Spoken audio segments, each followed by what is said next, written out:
Europe 1, 7h14, les experts avec vous Thomas Soto. Les experts d'Europe 1, vous connaissez le casting de luxe. Alex Taylor pour l'Europe, Axel de Tarlet pour l'éco, Antonin André pour la politique et Anne Gall pour l'innovation. Bonjour à tous. Bonjour Thomas.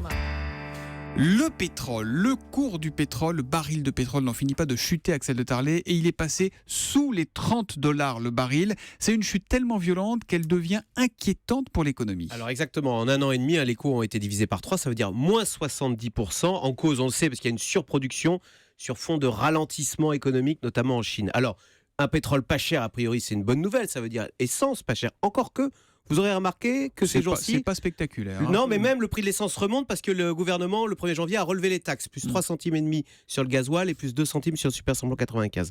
Mais le pétrole pas cher, ça a des effets négatifs. D'abord, sur toute la filière française du pétrole. On l'oublie, derrière Total, il y a de l'excellence française dans le forage, dans les pipelines, dans les études sismiques. Ce sont les entreprises Technip, Valourec, CGG, l'ancienne géophysique là, qui fait des études sismiques, qui est en train de supprimer 4000 postes, 40% de ses effectifs. Et c'est lié directement à la baisse du coût du pétrole ? Bien sûr, il y a les tas de puits qui ferment. BP vient d'annoncer la suppression de 4000 postes parce qu'à $30 le baril, tous les forages en mer du Nord ne sont plus rentables, donc on les ferme.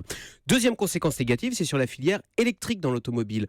Aux États-Unis, le prix de l'essence est retombé, comme il y a très peu de taxes, à 50 centimes le litre. Je peux vous dire que c'est reparti comme en 40 pour les 4x4 et les gros SUV. La voiture la plus vendue aux États-Unis consomme du 15 litres au 100. Donc vous voyez, c'est pas très bon pour la planète. Bon pour l'environnement. Troisième type de désordre, ce sont tous les pays producteurs comme l'Arabie Saoudite, la Russie, l'Algérie, qui veut supprimer 40% des fonctionnaires parce qu'ils n'ont plus les recettes du pétrole. Et là, il y a des risques sociaux en plus. Et des risques politiques avec Daesh en embuscade. Donc vous voyez, ce qui devrait être une bonne nouvelle est en train de devenir une source d'inquiétude pour le monde. C'est pour ça d'ailleurs que la bourse est très mauvaise en ce moment, est en train de devenir une source d'inquiétude parce que ce mouvement de chute du pétrole est trop violent. Voilà les conséquences de cette chute Négative. du baril, donc à moins de $30 le baril. Il y a encore un an et demi, on pensait qu'il serait bientôt à $200. Ah ça, tous les experts l'ont prévu. Oui. Ça, c'était promis, juré. Voilà. Bah, comme quoi, les experts, à part ceux d'Europe 1, c'est pas toujours très fiable. Antonin André, la politique. On va parler de Nicolas Sarkozy. Complètement invisible depuis la rentrée de janvier, en chute dans les sondages, moins de 9 points dans le dernier baromètre Ipsos Le Point. Alain Juppé creuse l'écart dans la course à la primaire. Est-ce que c'est plié ? Est-ce qu'il a renoncé ? Certains l'espéraient, c'est vrai. Certains espéraient qu'il ait jeté l'éponge, terrassé par les sondages. Espoir déçu, Thomas. Hier matin, les légions sarkozystes se sont réunies pour la première fois, actant le lancement de la reconquête. 37 fidèles rassemblés derrière le général en chef Brice Hortefeux, Éric Woerth, Luc Châtel, Pierre Charon, Laurent Wauquiez a passé une tête. Réunion hors les murs des Républicains, sans traître, pour reprendre l'expression d'un participant. Oui, ça donne une idée de l'ambiance.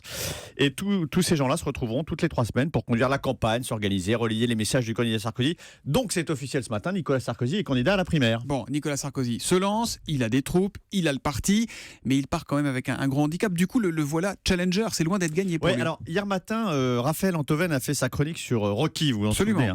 Figurez-vous qu'un des proches de Nicolas Sarkozy a revu la saga de Stallone pendant ses vacances et il a eu un flash, une révélation.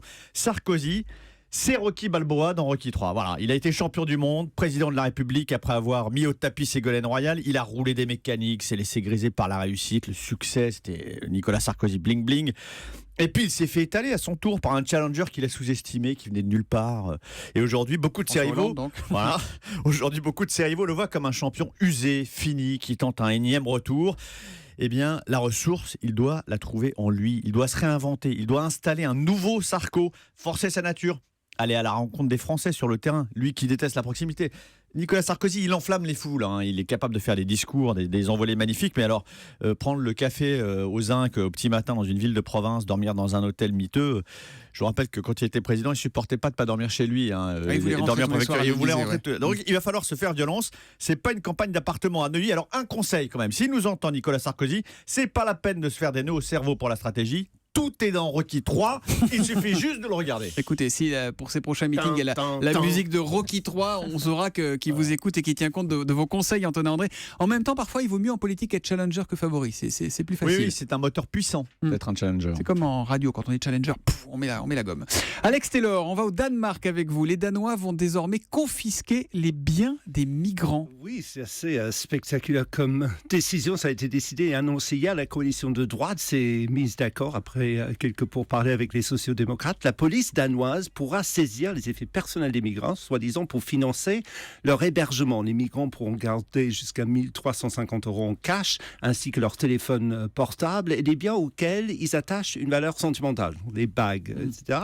Cela déclenche évidemment pas mal de réactions sur place et surtout à l'étranger. L'Agence des Nations Unies pour les réfugiés a vivement critiqué cette mesure que le Washington Post a comparée à la spoliation des Juifs pendant la Seconde Guerre mondiale. Alors, le Premier ministre Rasmussen a lui-même convenu hier que c'était le projet de loi le plus mal compris de l'histoire du Danemark et a dit que ce n'est pas comme si, dès leur arrivée, on suspendait les migrants par leurs pieds pour leur faire tomber des pièces. Mais le fait qu'il le dise, c'est quelque part, si, quand même. En tout cas, la droite et la gauche sont d'accord au Danemark, mais c'est vraiment, sincèrement, pour financer l'hébergement qu'on leur prend leurs biens ? Bien sûr que non, c'est surtout pour décourager les autres. Rappelez-vous, les Danois avaient déjà lancé des pages de pub dans les journaux libanais pour dissuader les gens qui voulaient venir. Il y a d'autres mesures aussi qui sont annoncées, ça c'est un peu passé à la trappe, mais il est question de retarder surtout le regroupement familial de 3, voire de 5 ans. Il faut savoir quand même, pour comprendre un peu, que proportionnellement, le Danemark a beaucoup de demandes de réfugiés par rapport à sa population. 21 000 dépôts de candidature ces derniers mois par rapport à 5 millions d'habitants.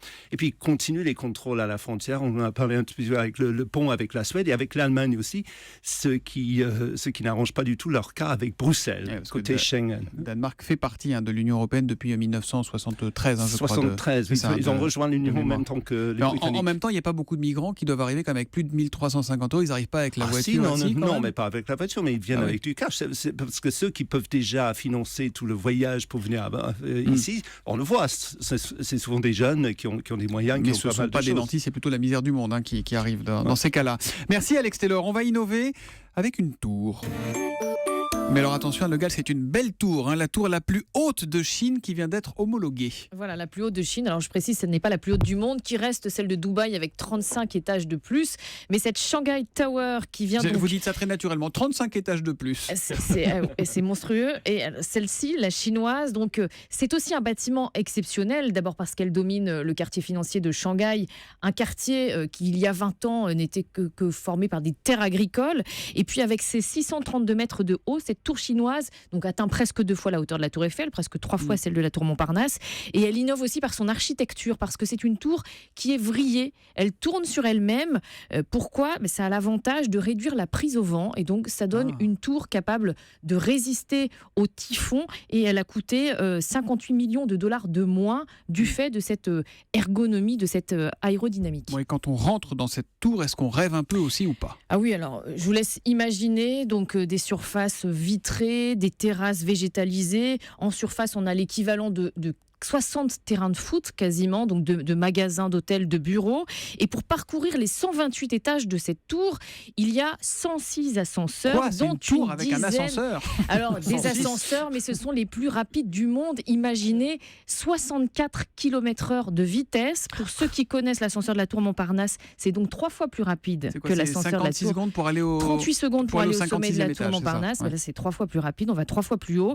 Et puis, innovation encore, cette tour est économe en énergie, avec un système de double paroi de verre qu'on ouvre ou qu'on ferme selon qu'on veut garder ou pas la chaleur. C'est comme un manteau.